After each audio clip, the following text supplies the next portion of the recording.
the United Veterans Council Military Funeral Honors Team, a team made up of all volunteers, all veterans of the Armed Forces of the United States of America.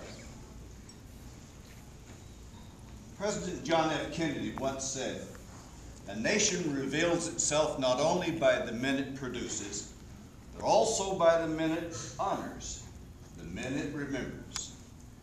Today we're here to honor such a one. We veterans are here to honor him because he too was a veteran. He served in the United States Navy. Why should we honor veterans? I believe there are at least two reasons. First, for the future of our military. We need to remember those who have served in the past.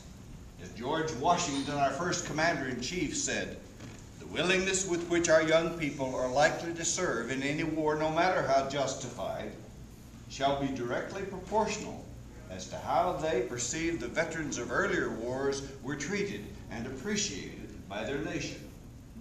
And second, I believe, is the realization that because of the great sacrifices made by so many men and women who have served in the armed forces in the past, we are able to live in a time and a place where freedom is taken for granted.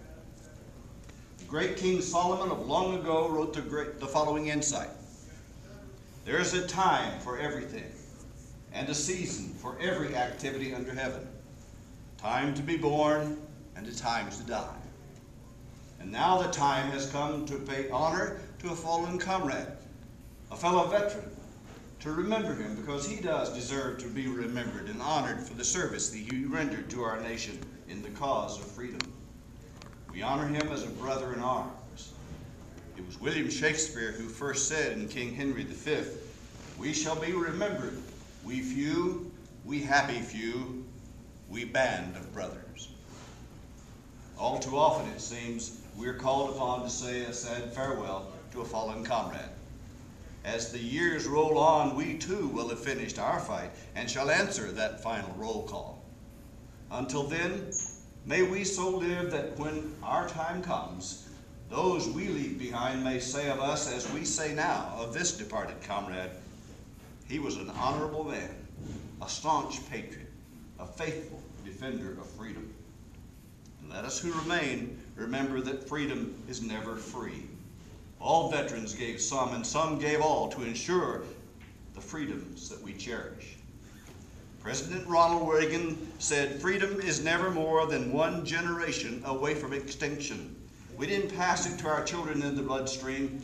It must be fought for, protected, and handed on for them to do the same."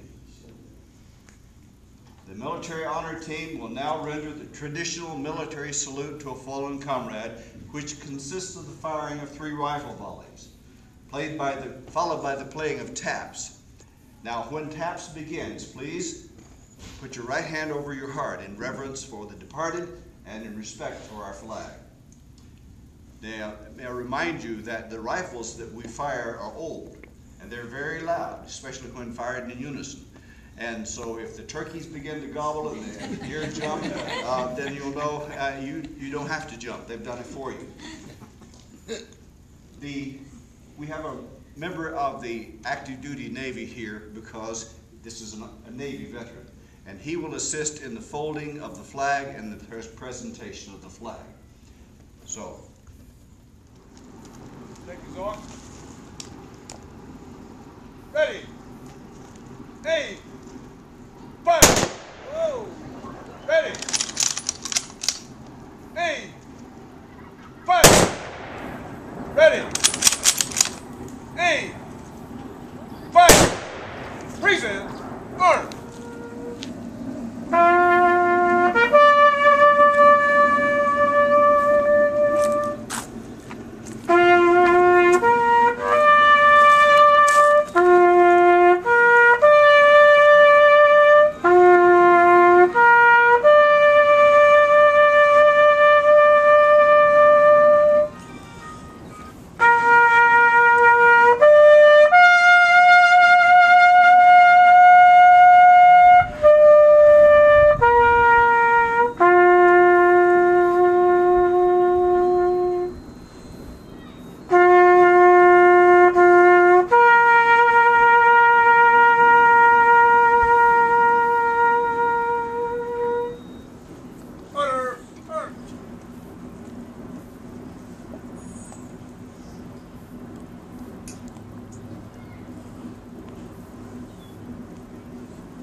Present. Arms.